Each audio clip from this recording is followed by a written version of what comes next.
Off top, in 1910, a young lady decided that she wanted to create a holiday to celebrate her father, who was a widower raising 6 kids. He was also a Civil War veteran. It was the first Father's Day. Yes, he's a Civil War veteran, Charlie. Good side or bad side? He's from Arkansas, Charlie.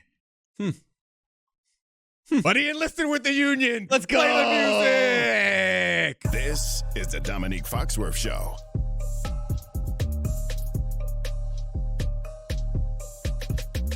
Welcome to the Domonique Foxworth Show. That's a nice little Father's Day history lesson for you. I was nervous when I was reading about this fact. They were like, he's a Civil War veteran and he is a widower. I was like, oh, that's nice. And then I looked down, it's like, he's from Arkansas. And I was like, well, Arkansas was a Confederate state, but he picked right. Good job. Way to go, Jackson William Smart, I think is his name. Very smart. All right, let's talk about football and basketball today. Charlie, where you want to start? Happy Father's Day to you. Oh, yeah. Thank you very much. Happy Father's Day to me. I spent my Father's Day with my dad and my mom and my son at an Orioles game. My son's here somewhere in his orange Orioles gear because we came straight from the game here because we didn't have much time. Camden Yards is far. I mean, it's not far from D.C., but, I mean... It's still Baltimore. It's still 45 miles from here. Yeah, I mean, he could have been a Nats fan, but he's all Baltimore sports in our house, apparently. I love Camden Yards. Also, Orioles logo and color scheme is elite. Elite. Top notch. Oh, I got it at the baseball game. I know sometimes we talk about my demo. Mm-hmm. My demographic is broader than I thought. It was nice. It was a lot of people came up to say hi and thank me for whatever I was doing. They didn't call me brother though. If you could tell, my demographic was broader than I expected. Did they go in for fist bumps and realize it was wrong and then try to gap and then go back to fist bumps? Are you talking about that demographic? Yeah, that very confused demographic. But in Baltimore, they're pretty comfortable. Yeah. So there's a lot of quality daps and not a lot of keep doing what you're doing. Not a lot of keep telling what they need to hear. Did you get some what up yos? Oh, yeah. I love the yo, but it's like my favorite. There's a lot of what up yos and hey buddy, ESPN, right? There was a lot of that. I was like, yeah. And then most people actually knew my name, which is always a little bit better than me have to be like, yeah, my name's Domonique. I know, I work at ESPN, but whatever. But it's pretty cool. They were all really. Oh, there was one guy behind us who hated. So we were sitting right behind the O's dugout. And he complained the whole time about the net. Like he wanted no net. Yeah, he wanted no net. He's like, it'll make him pay attention to the game. Stupid net. But fortunately, we got a bunch of foul balls tossed to us. Yeah. And so Declan got one. You got one? He gave it to another little kid because Declan has integrity, and he was like, I didn't catch it. I only keep it if I catch it. It's so sweet. They threw it over the net, and some man caught it, and he gave it to Declan, and Declan was like, thanks, but then he gave it to some other kid that was younger than him. He's like, I want to catch my own. So he just made that kid's day. Yeah, he definitely did. Should be very proud of that. Yeah, he's a nice kid sometimes. Wonderful young man. Yeah, it made me feel proud on Father's Day. So do you want to start with the U.S. Open with Pinehurst? Bryson's big victory? Nah, I'm good. He looked like Kevin Clark hitting out of the pine straw on 18. That strut up 18, just a couple jack gentlemen. I have no idea what any of that meant. I know who Bryson DeChambeau is, but jacked pine tar. Pine straw. What? I don't know. It's like the pine needles, they fall on the ground. I don't know. I'm just learning about baseball. That's why pine tar is in my head. I don't know anything about this golf foolishness. I have to learn about golf at some point. Yeah. Oh yeah. At some point we're gonna play around. I'm just learning. You're just teaching me tennis, and I'm a big Los guy. Big Los guy. Oh man, Carlos. He had a big week in Ibiza after winning the French Open. We'll cover that on a future episode. They asked him what he did to get ready for the French Open final. And he was like, I watched Michael Jordan highlights. What do you think I did? Yep. I was like, this is my guy. We're big Los fans. All right, we'll talk some football. The big news coming out of the NFL, it's contract stuff.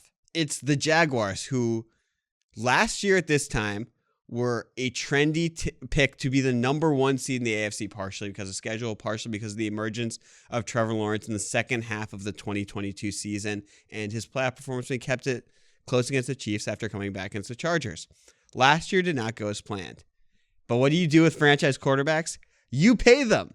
And Trevor Lawrence got paid 5 years, $275 million.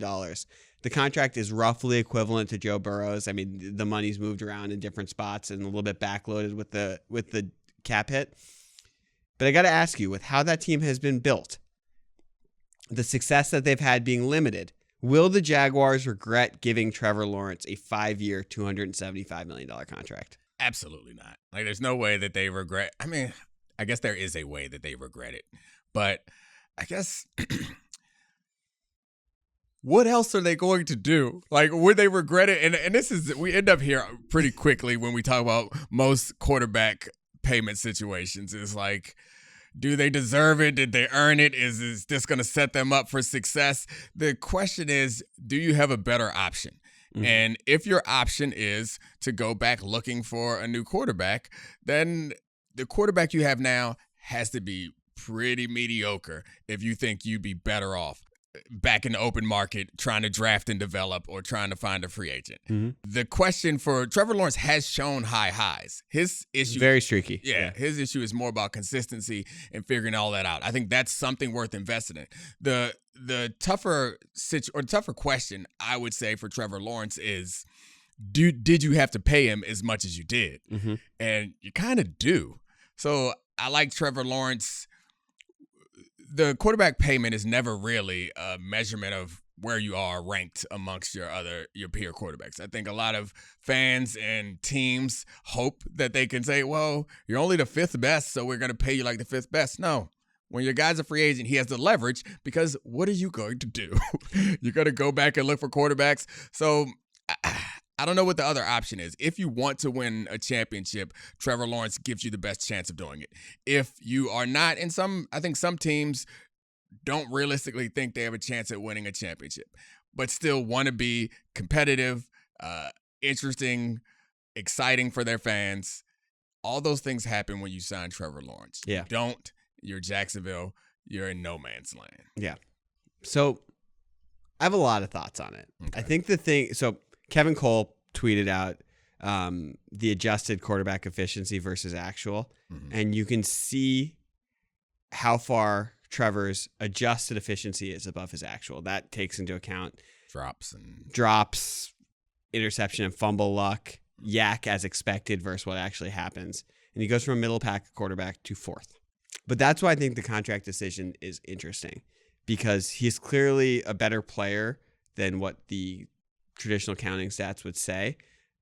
But if Jacksonville has struggled to build out a team with him on a rookie deal, paying him 6 times as much annually, how much more does that make it difficult to build around the guy? And that's what comes back to institutional stability. And I'm not saying don't pay him or trade him. I think I'm pretty optimistic about Trevor Lawrence's future. He's a year older than Jaden Daniels right now, which is crazy because it feels like we've known him forever. Yeah. But I think it's a question of, did they miss their window to make it work with someone who we all agree or thought was someone who could be a really special talent? So there's a couple of things in there. So first of all, we've known him forever, and I would say that he's underachieved so far based on, we thought he was an Andrew Luck level. He's had half of a good season, and the rest has been very streaky. And so, yeah, that's been disappointing. But I think you kind of unintentionally made it clear that he's not the problem. Mm-hmm. And if the issue is what they're doing around him, and so why does that mean he doesn't need to get paid? So, it doesn't. Right. Okay. I know you're not saying that he doesn't need to get paid, but you're saying that if they couldn't figure it out when he was cheap, what makes you think they're going to figure it out now? I have no faith that they're going to figure it out now, but you got a better chance of figuring it out with this quarterback. So maybe there needs to be an overhaul with how they run the organization, or maybe they need to just stick with the current infrastructure and hope they can build and improve on that. But none of this has anything to do with Trevor Lawrence earning or deserving or inhibiting his team's ability to succeed. Didn't you think he was going to be better than this, though? Didn't you think he was going to be one of the players who, regardless of situation, could improve stuff? I'm fine throwing the Urban Meyer year in the trash because that guy it was a completely unique situation that derailed his first professional season. The guy's kicking kickers, right. Touching some Kiwis, and probably shouldn't have been that coach. Yeah. But after that, you expect someone with a professional football coach like Peterson to be able to make you above expectation. Right. And it doesn't seem like Lawrence has done that. Is that fair to say? Yeah. I think it's fair to say. Are we giving him superstar bias because he's Trevor Lawrence because he was supposed to be Andrew Luck? No. I mean, name bias? I don't think he's getting any of that. I think he's getting the benefit of being in Jacksonville. Honestly, if he was doing this in New York or he was doing this for the Cowboys or for the Jets or a more high-profile team, I think it'd be a bigger deal. But I think we all forgave him for the Urban Meyer year. Then he gave us a half a season, he got some improvement under Doug Peterson. Then he gave us some great playoff performances, or at least the team, some great playoff comebacks. Like they 4 interceptions the first half, then caught fire in the second, and Brandon Staley. Yeah, he's given us things to grab onto to say, and then you look at the stats, like what you were saying that Cole tweeted, is like it suggests that he's really good. So I think he's giving enough for us to have expectations, or for us to be somewhat optimistic about his future. Yeah. But I do think it's undeniable that he's falling short of what we expected. And to the questions you were asking about a guy who is so good that the situation barely matters, because it matters some. He's not that good. He's not that guy, pal. I think we hoped that he would be. Yeah. But the situation is always going to matter in football. It feels very Jim Plunkett-y for someone who's supposed to be a generational prospect. And obviously his might have been even worse because the Patriots and then the San Francisco situations in the 70s were like untenable for anyone to win with. But I want to ask you this, and I'm not doing this just to be a troll, but let's just say, okay, going into the draft, a lot of people were not very high on Josh Allen. If 3 years into his career, like if there was no Josh Allen breakout that third season, if he played his third season like Trevor Lawrence did this past year, most people would have thought that guy sucked, right? Yeah, and I think that you're hitting on something that's pretty clear and or not pretty clear. It's something that we are all aware of, but we try to pretend like it doesn't exist, is that sports is not a true meritocracy and the storylines matter. And Josh Allen was someone that most of sports media was like, is not going to be good, and started out rough. If he never had that breakout season, we all would have been like, see? This is what we told you. Yeah, if he had a run like Trevor Lawrence, we would have been like, see, we told you. Confirmation bias. Yeah. I think it's the opposite effect we're getting a little bit with Trevor Lawrence. It's also, I think it's one of those things where I'm not saying, like, I think it can be really overdone when people try and make football into rocket science when they're like, you don't understand what you're seeing. But Trevor Lawrence, I do think, is an interesting case of there's stuff below the surface where his stats and impact can be artificially depressed based on situations sometimes. Like, it's not that Christian Kirk's a bad player or Calvin Ridley's a bad player, but, you know, he didn't go out there with Justin Jefferson and Jordan Addison or Steph Diggs to transform it. The big signing was Christian Kirk, who's a really nice player, and they paid him far above market value at the time. Turned out to be cheap with the way the wide receiver market exploded afterwards. But, you know, goes back to institution matters, where you're drafted matters, how you're developed matters. Yeah, and I'd like to believe that there are players that the situation doesn't matter, but I think it's just not real in football. Like there are situations that are so bad that no player can fix them. Yeah. But I don't know that the Jags are that bad. So I'm not saying that they are that bad, but I do think that that Trevor Lawrence is a promising player who's shown high highs that I wouldn't want to move on from. Advanced stats or not. It's just like watching him play. You're like, all right. And maybe, again, this is partially because I've seen him do it in college. It's like, I know that guy's in there somewhere. Yeah. And he does it every now and then in NFL. And like, I know that guy's in there somewhere, and I wouldn't want to move on from him. But the Josh Allen point is a really interesting gotcha point. You're right. We all would be like, get that bum out of here. Yeah. I mean, it's just, it's interesting what you think about guys' draft evaluations, how much that adjust stuff. I always think that with recruits too, and you see someone who gets drafted, but it's like, well, he was a blue chip guy in basketball, and he ends up going like 18th in the draft, even though he flamed out his freshman year at some ACC school or something like that. This is a reminder of like Archie Manning made sure that his boy Eli got to the right spot. I know we're past the draft, and this is not the time when we run out this old conversation about should someone force their way to a certain team, but this is exactly why. Like Trevor Lawrence in another spot might be a lot better than he is right now. I know that Eli won 2 Super Bowls. Kind of think San Diego would have been a better spot. Tomlinson and Gates, they won 13 games every single year. Good spot. I don't know. I think that what Archie was looking for was some stability in the institution. Yeah. I think that up until that point, that's not something that they had in San Diego. And you could say that it didn't really. To be fair, I mean, you tried to tackle Danian Tomlinson in the hole, which is a phone book. I succeeded on most occasions. It was just one time that I shouldn't tell you these stories because you throw them in my face like you made a tackle. Are you kidding me? Yeah. LT gave me the blues in one tiny little hole, just a little hiccup. Anyway. I mean, he was pretty good. Did you have a point, or you just wanted to remind me of that? I just wanted to remind you of that. Okay. That he could have, Eli could have played with that guy. That would have been nice. And Gates, yeah. That would have been a good time. I mean, those Chargers teams were really good. They were. It's tough when you're in the conference with Peyton Manning and Tom Brady for your entire apex of your team. All right, let's pivot to some basketball. Celtics. They were up 3-0 in the finals. They were cruising. We started to come around to them being a historically great team. They got boat raced in game 4. Not like the feeling of, this Mavs team won up by 11. They were going to grind out a game. Adam Silver pressed the Buffalo Wild Wings extend button and got the series to game 5. We need a little bit more revenue. It was not that. It was a bloodbath. Yeah. They almost doubled them up at a point in the third quarter. So I got to ask, game 5 is in Boston. Game 6 would go back to Dallas. If you put yourself in the mind of what's called the Boston fans disheveled whites. If you put yourself in the mind of a Boston fan, would you have any level of concern with the Celtics for how they lost game 4? I wouldn't have any level higher than the average fan level of concern. And no fan wants to jinx it, but I'd feel really good about my team because you could say this game. And now we're going to get into a little bit of sports psychoanalysis, which I recognize is not always accurate, but is always fun. This is something that happens. It's human nature. When's the last time I'm thinking LeBron got swept when he was with the Cavs against the Spurs his first time in the finals, right?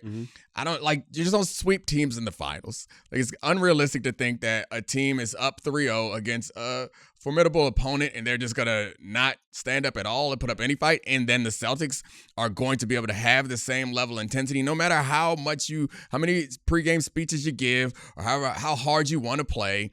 You're going to have some bit of letdown in that situation. It shouldn't be a 50-point loss letdown, but it happens. So the question to me is, was there anything discovered in that game that suggests that this series could potentially flip? And I didn't see anything. No. So, I'm not worried. And Porzingis might come back or not, but maybe. I'm going to put on my white coat and say it's doubtful based on his injury history. I mean, he dressed for the last game, didn't he? Yeah, but I mean, I know. I'm just saying it's possible. Yeah, it's definitely possible. I mean, I'm certainly not an actual doctor. But do you think they need to close out in game 5? By the way, this this has happened before. 2017 Cavs Warriors. The Cavs didn't beat them by this much, but did rock the Warriors in game 4 before. Showed some pride, and then Durant and Curry closed them out. 2018, it went the other way when LeBron had his pretty much broken hand, and the Warriors just swept them to end his Cleveland tenure, and then LeBron stormed out with his tiny shorts on. Oh, man, we're big tiny short fans around here, so we like that. Didn't he have a bag? A suit and a merce. That was a classic LeBron moment. That wasn't the time when he broke his hand, though, right? No, that was pretty much broken hand. He same one? slowly revealed his cast. And it was I had a pretty much broken hand after game 1. And he yelled at the reporter to do better. And he picked up his man purse and walked out. It was the best. Man is a master media manipulator. He's the best. It's just I'm going to give you know what you're not going to do is talk about me coming up short in this moment. I'm going to give you tiny shorts, man purse, attitude, a pretty much broken hand. All of this to chew on. And then by the time you get around to the fact that we lost in the finals again, you'll be tired. You'll move on to something else. It's 6 years and it's still funny. I can watch that video on YouTube on repeat. Be better. You think? No, I hope that he decides when he does his Last Dance documentary 20 years from now, include that clip, please, LeBron. Oh my God, it's so I beg good. of you. We made so many jokes about that because that was the Cavs team that traded Isaiah Thomas that he actually just kept the lower half of Isaiah Thomas's suit. Yeah, I forgot what your question was. Do they need to close it out in game 5? Seriously though, that part, if they blow game 5, it becomes a lot dicier. Yeah.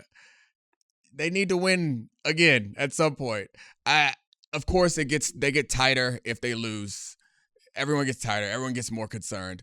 But I don't see this Mavs team being able to win 3 games in a row against the They're Celtics worse. team. The Celtics are better. Yeah, so like I don't know.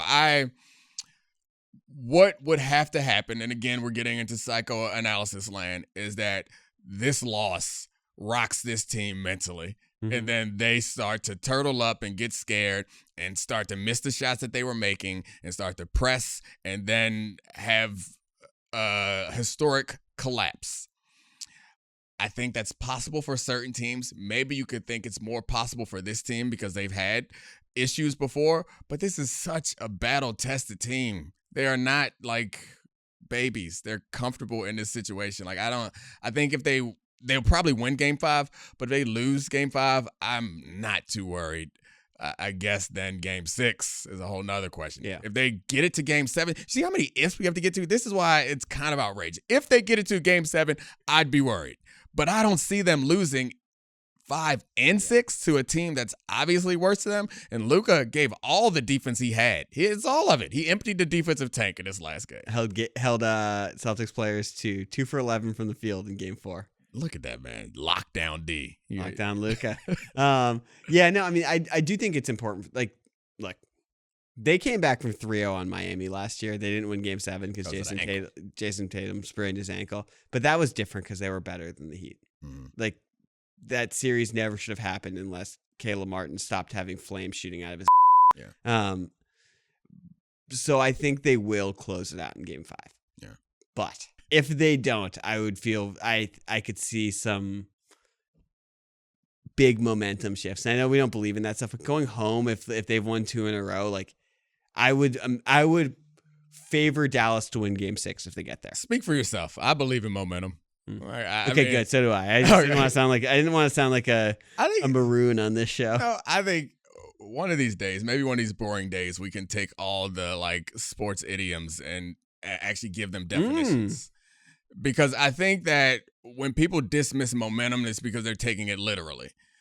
I think if you mass times velocity. Yeah, no, I think actually, yeah, because I know like people will argue like if momentum was real, then you could never stop it because the momentum. Like I get it. If you're taking it literally, I understand it. If you're watching a game and a team gets the momentum until another team does something and then they take it back, like yes, it's stupid and we do use it too often. But what I actually believe it to mean is just about emotional swings. Yeah, and everyone feels better when it's going well. And so, yeah, that's momentum's real. Do you think Zion creates the most momentum in the NBA? He's got to. He's got to be the heaviest and like for his speed, for his size, he's got to be the fastest guy. He has to. Wemby. No.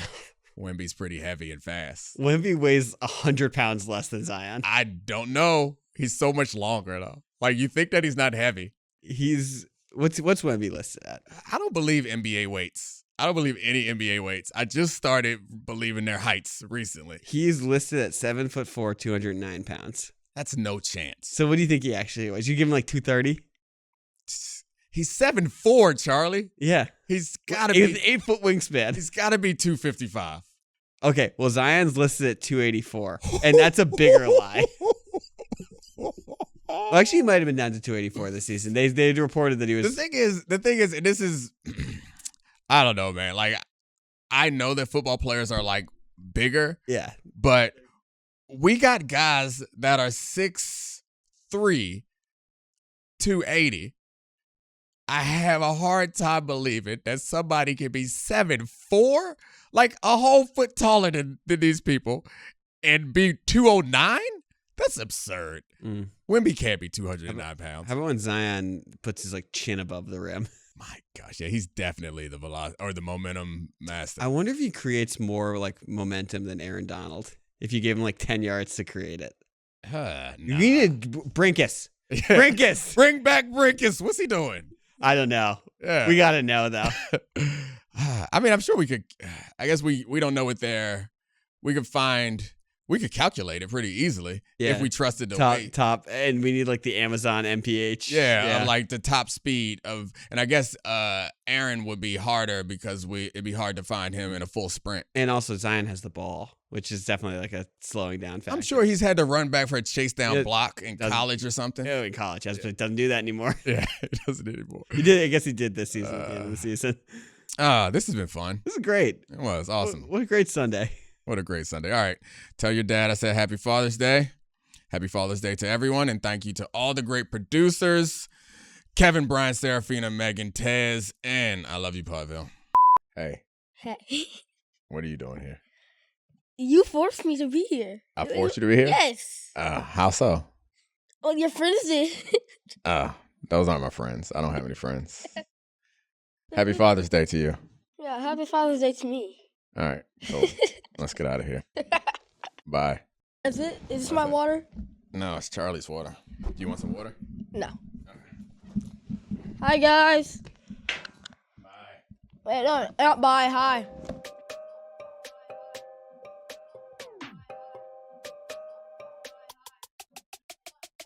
This is the Domonique Foxworth Show.